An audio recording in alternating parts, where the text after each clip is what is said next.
Hello, welcome to the channel. This episode I'm going to be converting a fish tank, 90 litre fish tank, into a bioactive setup for something exotic, a new friend.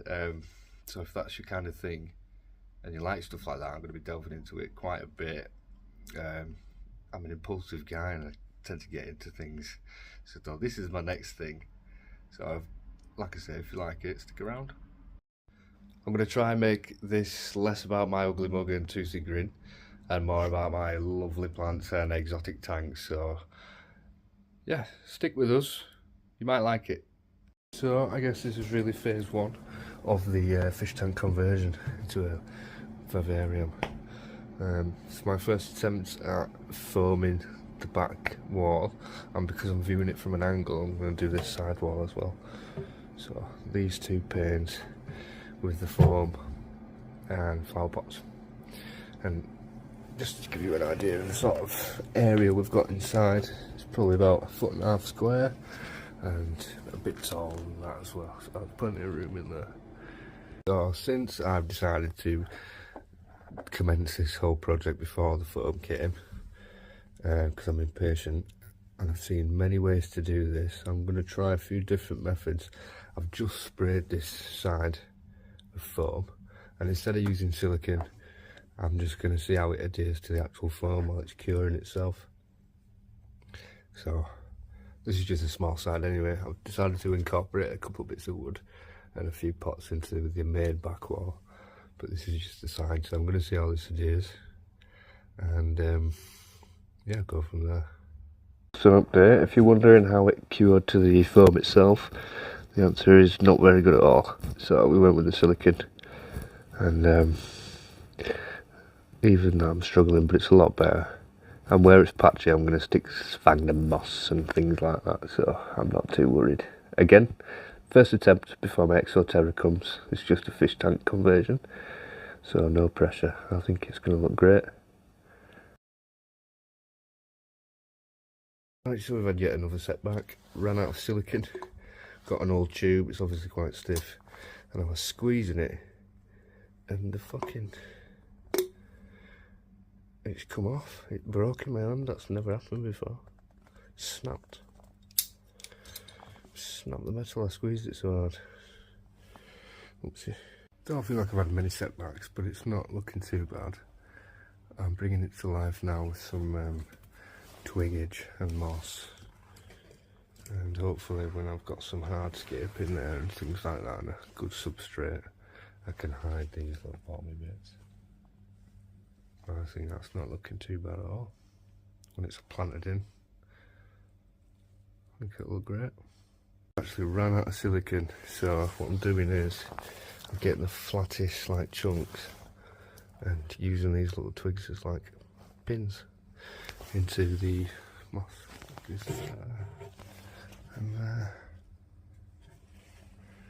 just keeping it as natural looking as I can, covering up the white foam because I was too impatient to wait for the black stuff to come on Friday.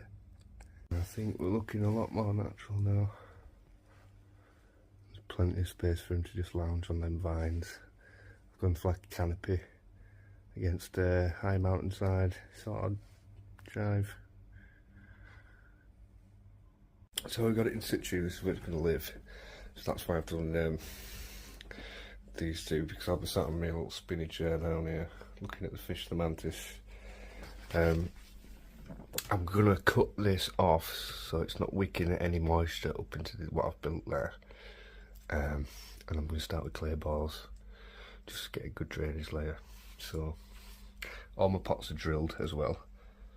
I've drilled all them out. There's one in that corner I've not left a lot of room for, but I think it's going to look really cool. I've got lots of plants around the house just to take cuttings off, things like panda mesh. But yeah, the house is full of plants, and I've got some in order as well. So I'm just going to let that settle for a minute in situ. I think it looks great. Hardscape wise, it's got plenty of places to bask just under the light should it need to, and the window. Why I hate the fish tank was, no matter what it always got a ray of light on the front glass, and there was just algae all over it. And as it's concave, it's bloody hard to clean. It's not like that. I scrape it off easy. Because it was concave, I couldn't use a razor blade. It was just really annoying. But I'm going to use that to my advent. I'm going to use that advantageously this time, because I'm going to put a rock here. A nice smooth face, dark coloured rock you can really bask on then. The fish tank lid's UV, obviously good for growing plant life, so we're all set. Temperature in here is 24, and I've had the door open for quite a while actually, so it gets hotter than that, but not too much hot. We don't want to give them heat stroke. There we go. I'm going to put these guys next to it when I'm done as well. That's with the light on there. You can see a lot more of the imperfections, but we're not done yet with the moss and stuff like that. Air plants up the top, pothos, creeping plants, creeping fig up the wall. I've got some, I'm always forgetting the name of it. The white one of that. For the life of me, I can't remember it again. And yeah, I'm going to figure out what kind of plants I want in there. But yeah, I think that looks really cool. Fittonia.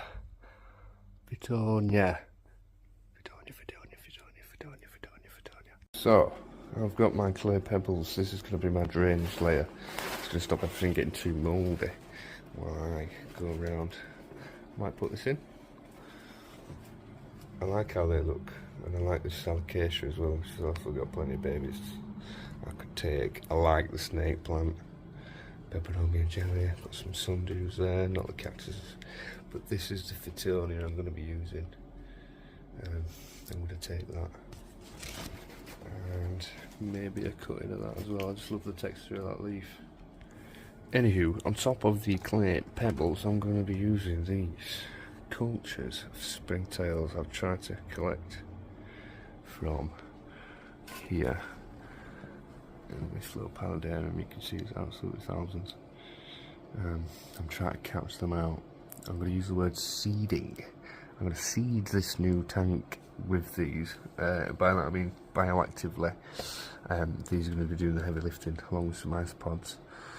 They're going to be breaking things down like waste, poo, and food materials, organics, things like that. So I don't have to. Well, I do, but they're going to do lots of the work for me. Now I've got these stored in boxes with charcoal, lumpwood charcoal, and this is also going to be quite beneficial to the bioactive layer of my soil. Substrate, I'm going to mix in this bucket. I've got quire, moss, I'm going to crush some charcoal as well, and I'm going to use a bit of soil, planting soil that's been in, I've composted it myself, so I trust it. And yeah, apart from that, oh, and a little bit of sand as well, and that's going to be my substrate layer. Now, because these Fittonias are better suited in a moist environment, and they can handle a bit of moistness, shall we say, I'm going to put it just there to grow in the middle. And I've seen them in the wild carpet, and that's kind of what I want to do. I want it to carpet a lot of the floor area. I think that'll look ace. So I'm going to chop that bit of foam out, and then soil under there. I'm going to plant the Fittonia just on its soil on the floor, and maybe a bit of gravel underneath, and then I'm going to put the clay balls around that then. So yeah, most of the moisture that falls down from the walls is going to go straight to the compost of the Fittonia, and then underneath the clay balls as well, and it can perspire and keep the tank moist. Yeah. And I'm going to get a couple of these so I can keep an eye on the temperature and humidity as well. Humidity is the word I couldn't think of 1 second ago when I was over there, but now I remembered it. I didn't remember it, I read it on there. Okay. what I've done is I've cut the layer of foam away and stuffed the cavity with charcoal, and that's going to be a great place for springtails to live and breed within the tank safely without getting in. This is my mix of orchid bark, cocoa coir, a little bit of charcoal, some sand as well, and a little bit of moss. I'm going to put some more moss in there actually, make it look a bit lifelike. And I'm going to use potting soil, Vitoria, and this little one for now as well on the bottom there, and a little bit of soil, like I said, and clay balls around. Get this coir out, put it in the bucket. Okay, I'm happy with the placement of those, and I'm going to put clay balls around there then, keeping them away because I don't want to see them.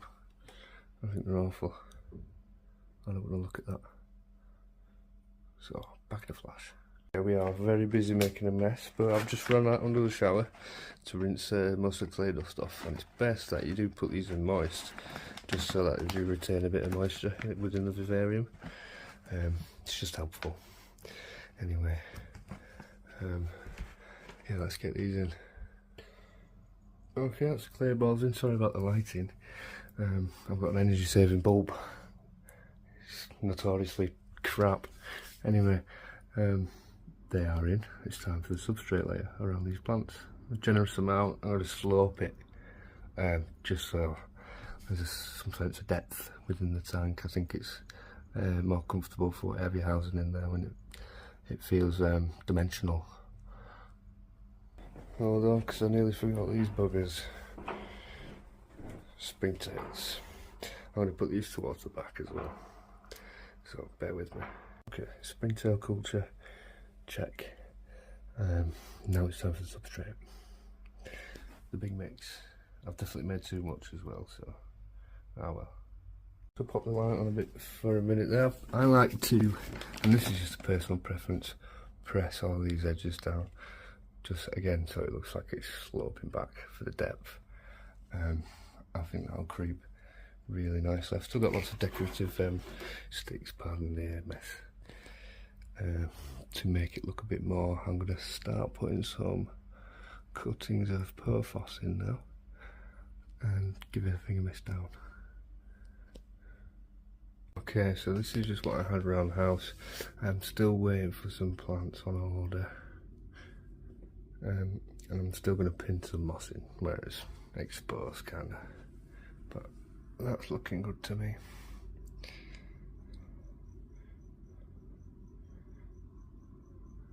A couple more hides in the foreground, some cork bark and things like that, and a big rock there. Job's good.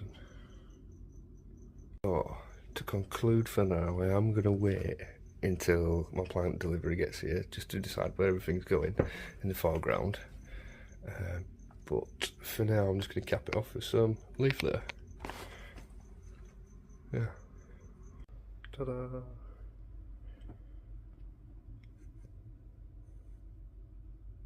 Plants, a few more springtails that I can catch, isopods.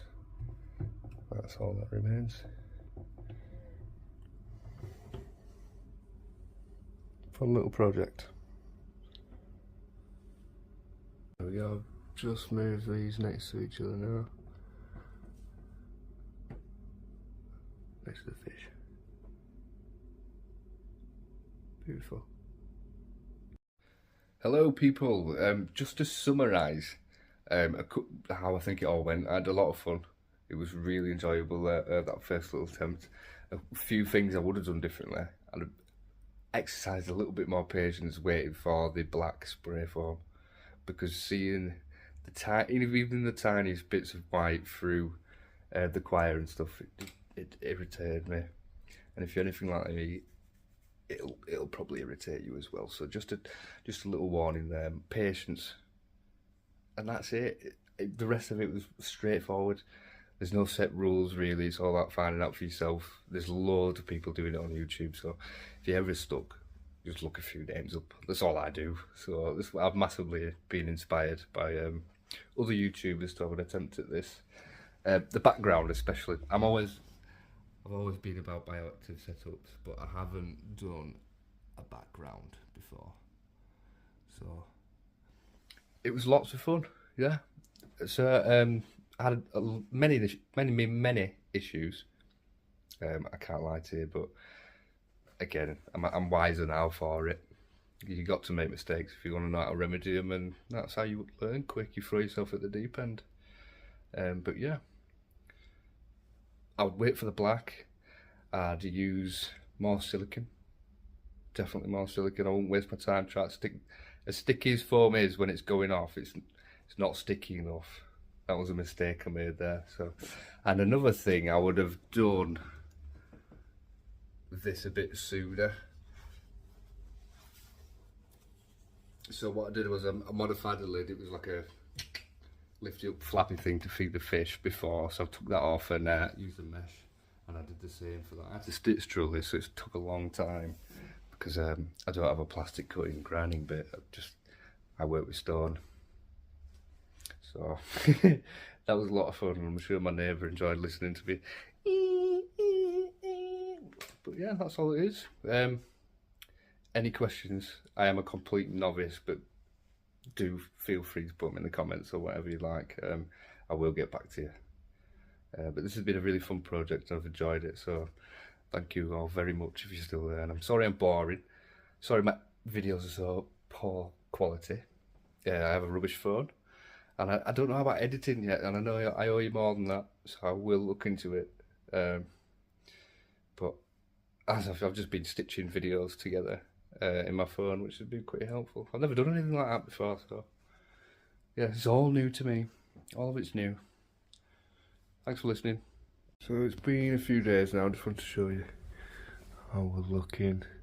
There are a plant here, a little tiny one that didn't make it. It's like anything, plants have to acclimate, and I think it was a bit too humid and warm of an environment, which I wasn't expecting because I planned for that one to do really well, but other than that, everything's doing fine. A couple more days till the crested gecko goes in now. Looking brilliant. Morning gecko setup. I kind of wish I did this for the back of this tank now, but you know, you live and you learn. And it's not too late. They're just harder to catch. Yeah. I think it looks really good.